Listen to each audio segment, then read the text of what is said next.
মুখ্যমন্ত্রী পশ্চিমবঙ্গের মানুষকে কি দিয়েছেন এই 15টা বছরে, সেটা হচ্ছে মদ, liquor industry, bomb industry, liquor industry আর অপসংস্কৃতি।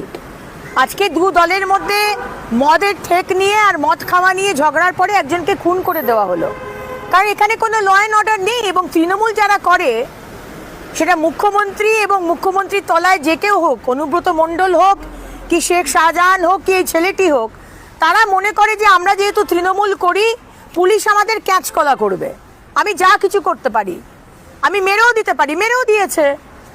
এবং এই মেরে দিয়েছে বলে আজকে আপনি 7 দিন খবর করবেন, আজকে খবর করছেন, 7 দিন খবর করবেন, তারপরে আপনিও ভুলে যাবেন, পাবলিকও ভুলে যাবে। এইভাবেই চলছে। অনুব্রত মণ্ডল আজকে 100 ঘন্টার ওপর হয়ে গেছে।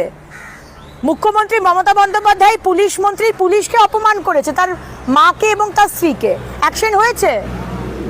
কোনো অ্যাকশন হয়নি, কারণ অনুব্রত মণ্ডল জানে যে মমতা ব্যানার্জি আমার ক্যাচ কলা করবে।